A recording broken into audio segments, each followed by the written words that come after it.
Hello everybody, it's Melanie and Beth. It is Thursday, June the 2nd, and we are heading back from, Greenwood, right? InnerPath. We went to InnerPath in Greenwood, and, I'm going to send this to Dana. Can I send this to Dana? Yeah, totally. Okay, so, we had, I can't even talk right now. We had an amazing experience. With, what was her name? Argena. And Argena really kind of brought some things into light. First of all, Argena knows Beth from another plane of life. So let me translate. Argena is part of my soul family. We've known each other in another go-round. And Melanie's jealous. I mean, I was feeling a little left out. But It's okay. But it's okay, because I don't do this kind of thing all the time. Okay, so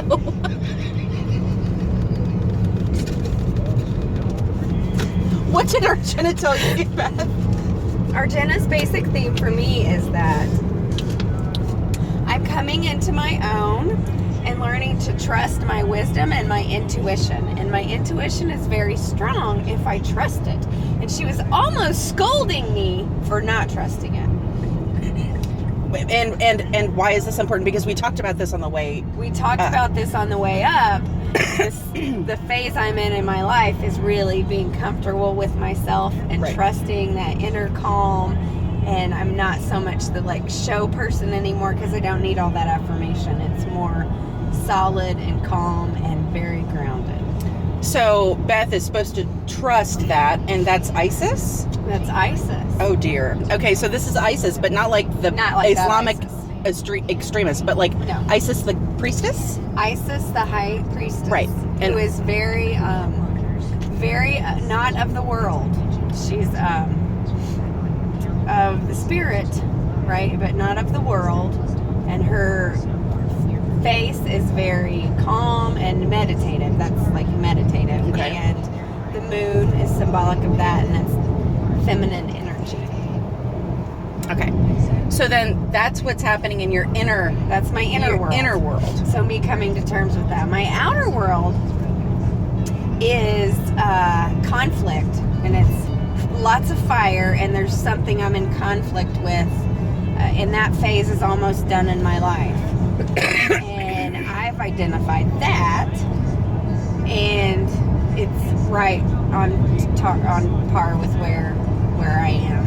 And then my future is me giving my knowledge not only to my family but to community. So that's your gift. You're almost able to give your gift. Right, and it's drawing on that wisdom and that intuition. And trusting ISIS, trusting the priestess. Trusting. Okay. Trusting her help. She's there to guide me. Okay. So it's real good for me. And Argena, what's her name? Angina. Not Angina. What's her name? Argena. Hugged me again. She did. She said, "Oh, I just feel like I know you." She was like, "I'm so happy to see you." And I'm just like, Good stuff. Now, okay. phase 2. Okay, so I'll just okay. So after Beth's reading, I was completely freaked out because, and I'm not supposed to say that I'm freaked out because it is just what the cards are. Is that right? They just are. They just are. Don't let your fear. You are. Yeah. So I'm not supposed to let it bother me or scare me or anything like that. But so I was a little apprehensive, and I'm like, oh my gosh. At first I was a little feeling kind of competitive, oh, what if her cards are better than mine or whatever? She got priestess, what am I gonna get? A Cinderella? But the first card that I drew, I guess, was the dreamer. The dreamer. Okay, and this has a woman kind of in a pasture with a stream, and she's being very reflective and very thoughtful of where she's headed. Is this right? Yeah, she's kneeling near a stream, and her hands are kind of in the water, and she's very present. And it's about the journey. And in the distance, we see lush, green Fertile. fields, fertile fields, and that's her spiritual journey. Right.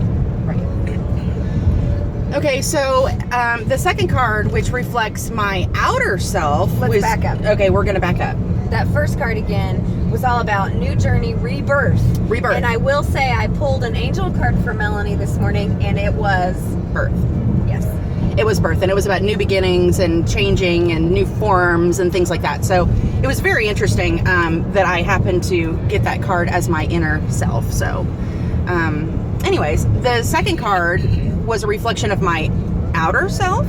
So this is kind of like the environment that I'm in, from what I understand. Is this right? See, I'm asking Beth this stuff because she knows this granola thing. Not really. She studies it. She studies it. So anyway, she dabbles.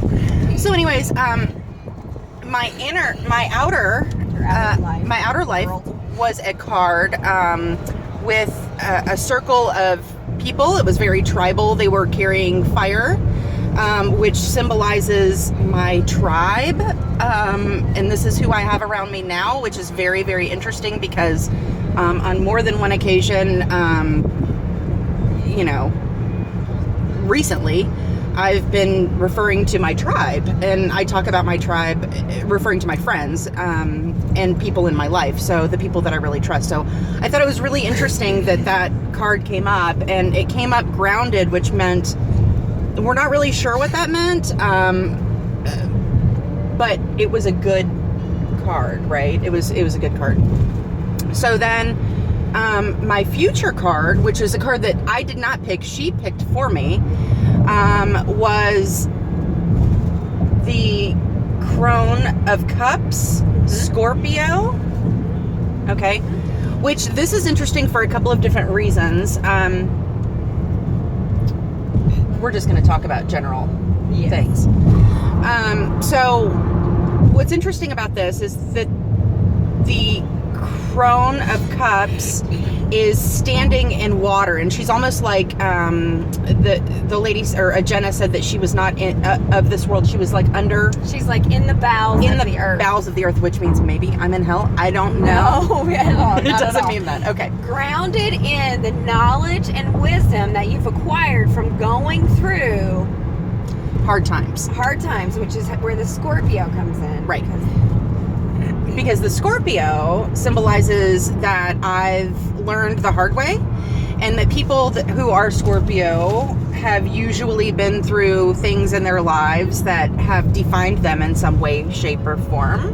And the other interesting thing about this, the Scorpio is the only animal that can kill itself by stinging itself. Okay. So it tells us that which we bring on and make hard, right?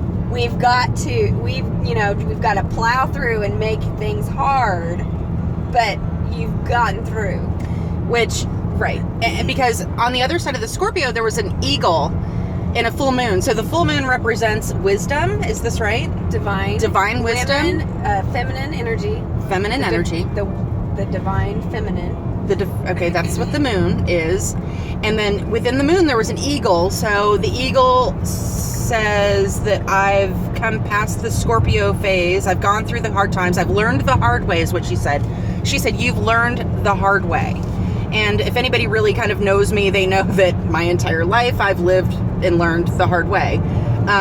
So that was kind of interesting. But it's good to know that the eagle, I guess, is on the other side, which the eagle represents wisdom, right? Wisdom, and the vantage point of, the mile high view that the eagle has to see all and to know all with that wisdom. Okay. And knowledge of that experience of the hard time. Right. So then, but the other part of this card is interesting, right? Because I'm a crone, which from what I understand is an an old wise woman, which at first I was like, does this mean I'm going to end up an old maid? And she was like, oh my gosh, no. And that was just, Beth says that was my fear speaking. Okay. But apparently I'm just going to lead